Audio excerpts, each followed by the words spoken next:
Abraham Flexner identified 6 characteristics of a profession and its professionals.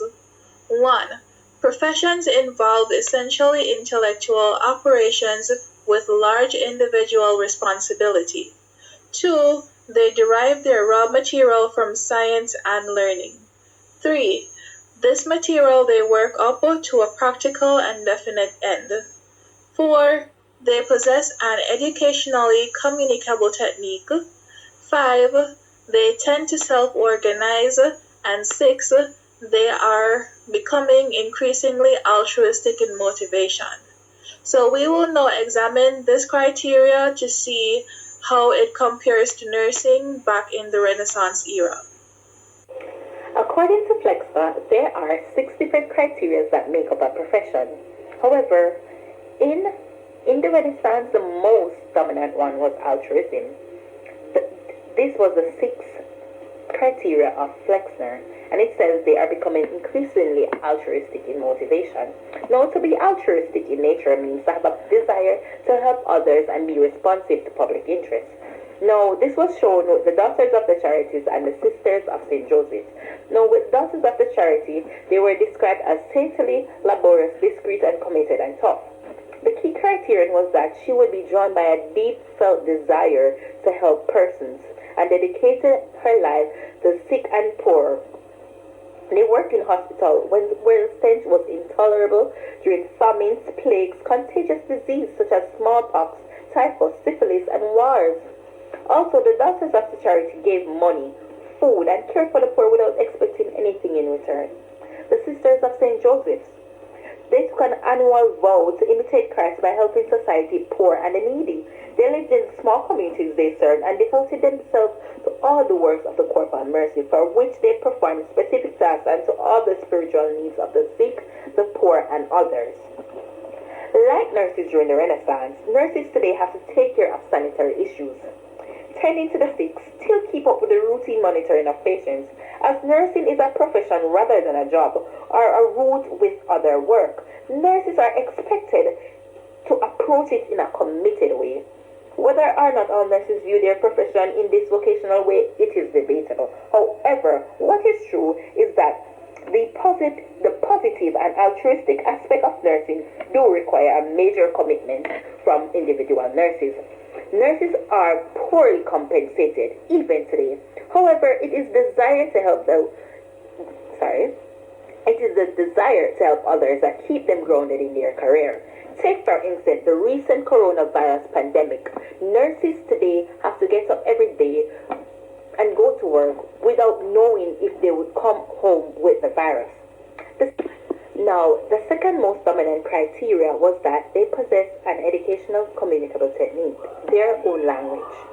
To be a profession, the technique that applied to the profession can be taught to others. In 1663, Vincent de Paul gave his permission for Louise de Marillac to give the young girls she holds spiritual counseling and practical training in nursing, later renamed to Daughters of the Charity. Now, this came in place because the nurses at the time who were taking care of sick were considered to be drunks, uneducated, and it was considered that the persons that practiced nursing were the lowest of the lowest. However, Vincent de Paul and Louise de Marillac took some young girls and taught them how to be nurses. The young women who were admitted began a trial period of postulancy. The postulancy lasted a month or longer and took place in a local community housed in a postulancy owned locality. Those who satisfied this probationary period became novices and were sent to the Mother House in Paris, where most of their formation and training took place. The first hospitals for poor patients began to be established in Europe, undertaken by nuns and monks. In 1647, the Mother House set up in an independent cemetery for the formation and training of the novices under a novice mistress. In 1660, the Daughters of the Charity were running 18 hospitals. By 1700, they were in charge of 72 more, apparently going from strength to strength. It is known that between 1750 to 1790, some 52 more were added to the tally.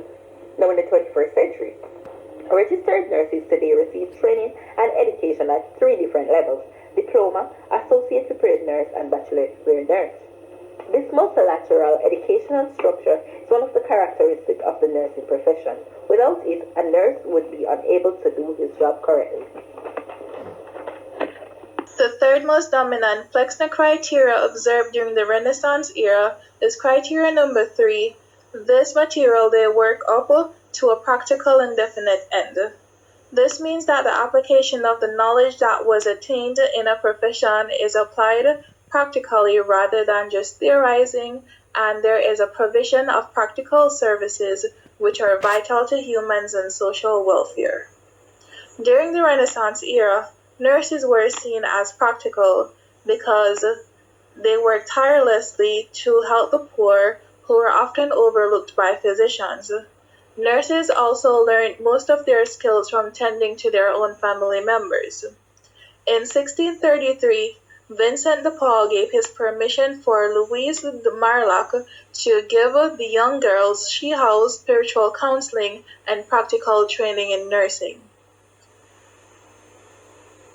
In regards to the 21st century, as with other professions, nursing is based on theories borrowed from other disciplines. This is an example of nursing taking advantage of scientific and intellectual advancement. However, specialist nursing theorists have also made significant additions to the framework of the nursing profession. Nursing today is also very practical, as most of the practices done that become embedded in a nurse's practice is due to constantly performing the same procedures. The most non-dominant Flexner criteria observed during the Renaissance era is criteria number 5. They tend to self-organize. To be self-organized, there needs to be a strong internal organization of members and a well-developed group of consciousness.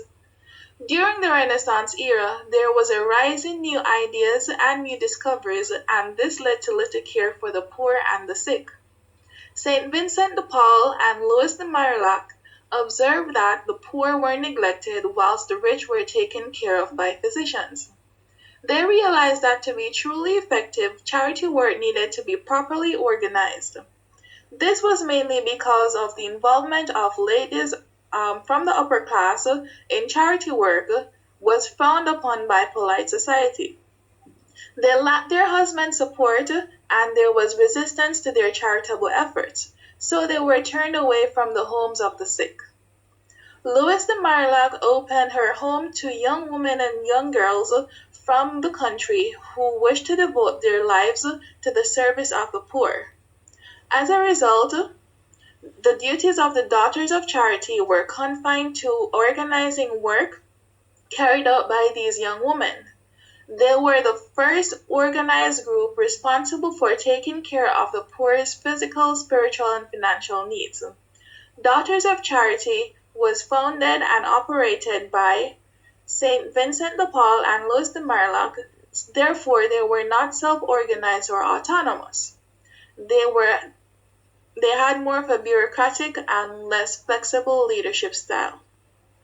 As this relates to the 21st century, while nurses are governed by regulatory bodies that act as checks and balances on their competence and conduct, fully trained nurses are awarded considerable professional autonomy in their practice. In addition to this, such governmental bodies of nursing are elected and run democratically. The different reforms over the years instigated by action from nurses is representative of their control over their profession. So, for example, in Jamaica, we have organizations such as the Nursing Council of Jamaica and the Nurses Association. And then internationally, there's also the International Council of Nurses.